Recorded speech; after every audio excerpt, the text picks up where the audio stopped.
Morning, Barncakes. You join me today on Black Hameldon Moor near Burnley, and as you can see, it's a complete whiteout. Bit dodgy this today, to be fair, because I've never been here before, and if I lose my phone signal, I don't know where I am. Right, so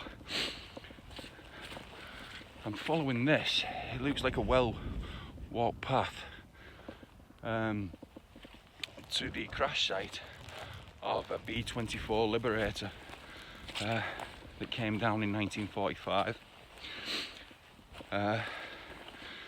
On that day, it was flying from North Pickenham, United States Air Force Base in Norfolk, and it was flying to RAF Burton Wood, which is quite near where I come from. Now then, on that day in February 1945, the Liberator was being piloted by Charles Goking. He took off, and when he was on his way to Burton Wood, he was in bad weather, and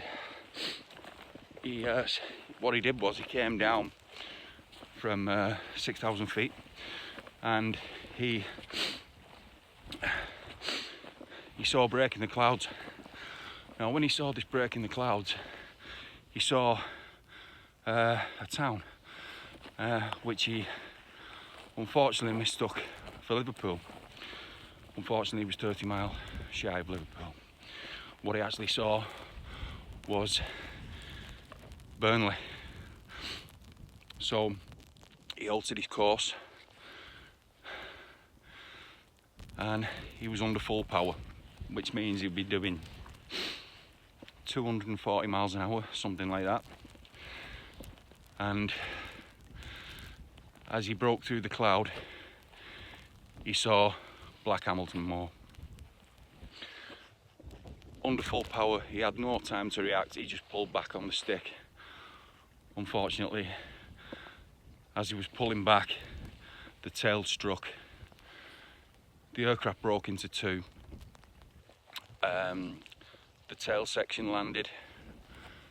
The front section carried on for another 100 yards, catching fire.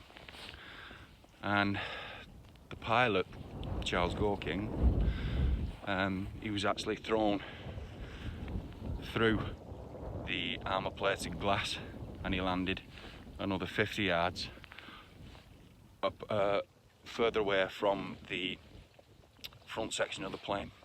He survived.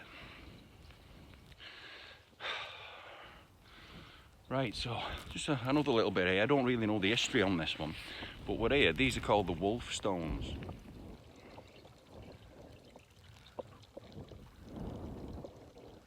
There's quite a few pictures of them on Google Maps, but they are really cool.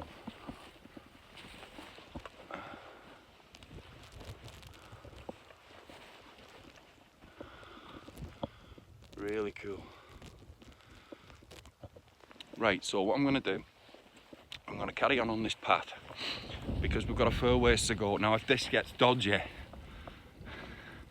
I'm going to have to call it off because I don't want to get lost up here. So we'll carry on for a bit, we'll see how we go. Right then, Barncakes, fingers crossed, let's go. Here we go, Barncakes, at the trig point. So I think we're about halfway, but this is looking dodgy. This is looking really dodgy. Really got to be careful here, because there's not a soul about. Right.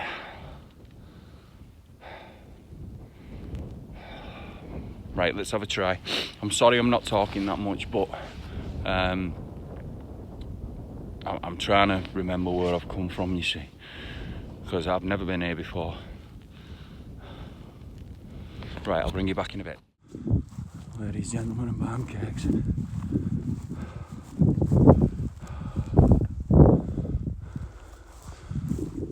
Coming out the mist.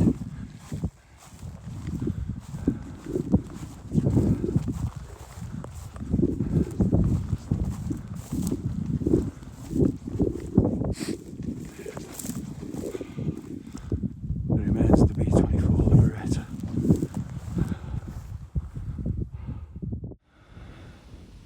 So pancakes, this is what remains. The only thing that remains is part of the landing gear. A lot of the wreckage was taken for scrap and people removing it, but this is what remains.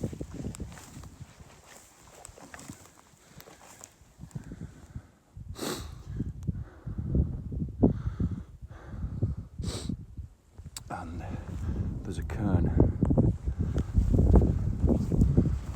dedicated to those 8 people that sadly lost their lives.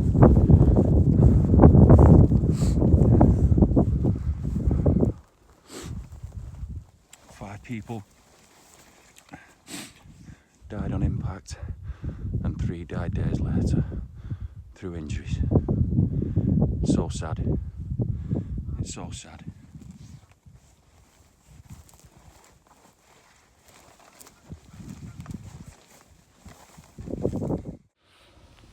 So as you can see, pancakes, this is the cairn in the background.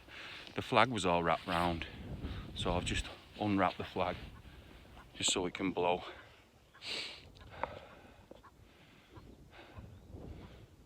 Just remember those poor American lads who were so far away from home and lost their lives here in an accident. As you can see, there's all bits of metal just strewn around. They'll be all over this. They'll be all over this site here.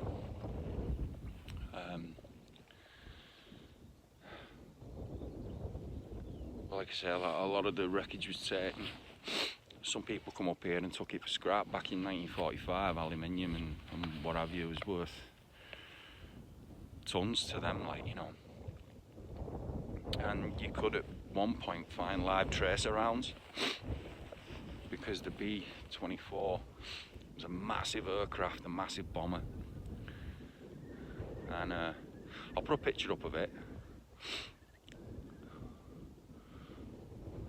You see, it's just a bit of a clearing in the mist.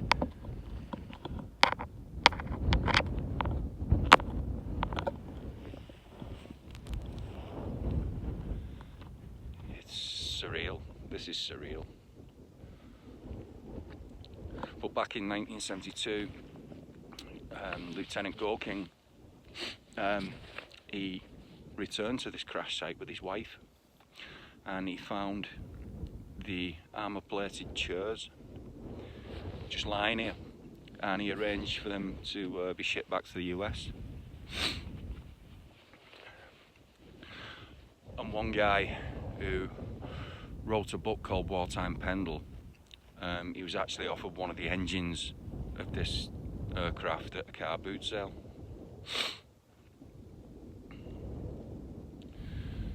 So yeah,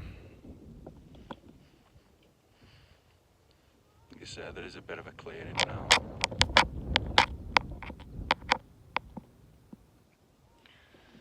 Yeah, it's sad.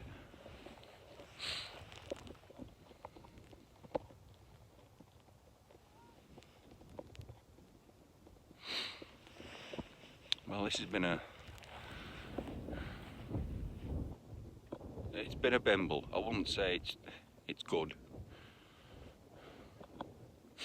It's just coming up here to remember those 8 lads that lost their lives. Again, so far away from home. Well, they will be remembered. They always are, because people come up here, they lay wreaths, poppies, So these lads are remembered.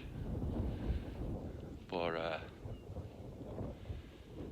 I say, it's so bleak up here, you can see how it would have happened. But yeah. But right, I've got to try and find my way back. That way somewhere. So right, I'll come back in a bit if I survive. See you in a bit.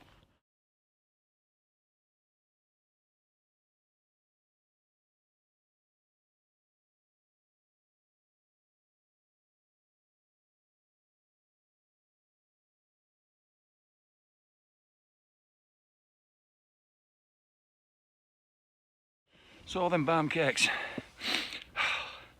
We're back down at the Wolf Stones now. I didn't get too lost on the way down. Nah, just went the wrong way and then I picked up the trails, no problem. So always be safe when you're up here. Always let someone know where you are. And always watch where you're walking. Because I've just been in a bog nearly up to my knees. So, I hope you've enjoyed our bimble, because we're always bossing for a bimble. And I hope you've enjoyed this story. Another sad one, yeah, but I think these people, they need to be remembered. And that's why I do this. And plus I always enjoy getting out for a bimble, because I'm always bossed in. So yeah, so I'm going to get back down to the car. I hope you've enjoyed it. And just remember, you're loved, you're wanted, and you're always welcome here. Escape to BC. Oh. Right then, BC lad. Let's get back down to the car. I'll see you all very, very soon. Take care.